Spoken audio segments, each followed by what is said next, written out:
Varahi silks వారి grand festive celebrations పొందండి 10,000 రూపాయలు ఆపై కొనుగోలుపై బంగారు నాణెం ఉచితంగా. మీరు కొత్త స్మార్ట్ ఫోన్ కొనాలని ప్లాన్ చేస్తున్నారా? లేదా మంచి గేమింగ్ ల్యాప్టాప్ లేదా ఇంటికి పెద్ద స్మార్ట్ టీవీ కొనాలని చూస్తున్నారా? అయితే మీకు బ్యాడ్ న్యూస్. రాబోయే కొద్ది రోజులలో ఎలక్ట్రానిక్ వస్తువుల ధరలు భారీగా పెరగబోతున్నాయి. ఎంతలా అంటే మన బడ్జెట్ తలకిందులయ్యేంతగా. అసలు అంతర్జాతీయ మార్కెట్లో ఏం జరుగుతోంది? ఒక్కసారిగా ఈ ధరల పెరుగుదలకు కారణం ఏంటి? ఇందులో ఆర్టిఫిషియల్ ఇంటెలిజెన్స్ పాత్ర ఎంత? ఈ వీడియోలో క్లియర్గా తెలుసుకుందాం. ముందుగా అసలు సమస్య ఎక్కడ మొదలైందో చూద్దాం. మన ఫోన్ స్పీడ్గా పనిచేయాలన్నా, ల్యాప్టాప్ హ్యాంగ్ అవ్వకూడదన్నా కూడా అందులో ఉండే ర్యామ్ స్టోరేజ్ చాలా ముఖ్యం. వీటిని మనం మెమరీ చిప్స్ అంటాం. ఇప్పుడు ప్రపంచవ్యాప్తంగా వీటి కొరత తీవ్రంగా ఏర్పడింది. గతంలో కరోనా సమయంలో చిప్ కొరత వచ్చింది, గుర్తుందా? ఇప్పుడు అంతకంటే సీరియస్ పరిస్థితి కనిపిస్తుంది. శాంసంగ్, ఎస్కే హైనిక్స్, మైక్రాన్ వంటి దిగ్గజ చిప్ తయారీ కంపెనీలు సాధారణ ఎలక్ట్రానిక్స్లో వాడే చిప్స్ ఉత్పత్తిని తగ్గించేశాయి. మరవి ఏం తయారు చేస్తున్నాయంటే ఇక్కడే అసలు ట్విస్ట్ ఉంది. దీనంతటికీ ప్రధాన కారణం ఆర్టిఫిషియల్ ఇంటెలిజెన్స్. ఇప్పుడు ప్రపంచం మొత్తం కూడా ఏఐ మయం అయిపోయింది.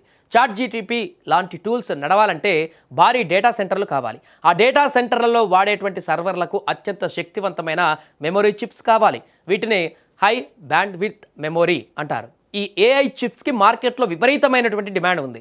లాభాలు కూడా ఎక్కువే. అందుకే చిప్ తయారీ కంపెనీలన్నీ తమ ఫోకస్ని సాధారణ స్మార్ట్ ఫోన్, ల్యాప్టాప్ చిప్ నుంచి ఈ ఏఐ చిప్స్ వైపు మళ్లించాయి. సింపుల్గా చెప్పాలంటే కంపెనీలు బిజీగా ఏఐ కోసం చిప్స్ తయారు చేస్తున్నాయి. కాబట్టి మన ఫోన్లకు, టీవీలకు వాడే చిప్స్ సప్లై తగ్గిపోయింది. సప్లై తగ్గితే ఏమవుతుంది? ఆటోమేటిక్గా ధర పెరుగుతుంది. దీని ప్రభావంతో రాబోయే 2 నెలల్లో స్మార్ట్ ఫోన్లు, టీవీలు, ల్యాప్టాప్ల ధరలు 4 నుంచి 8% వరకు పెరగవచ్చని మార్కెట్ వర్గాలు అంచనా వేస్తున్నాయి. ఇకపోతే ఈ ప్రభావం ఇప్పటికే భారత మార్కెట్ పైన పడింది. వివో, నథింగ్ వంటి కంపెనీలు తమ ఫోన్ల ధరలను 3,000 నుంచి 5,000కు పెంచేశాయి.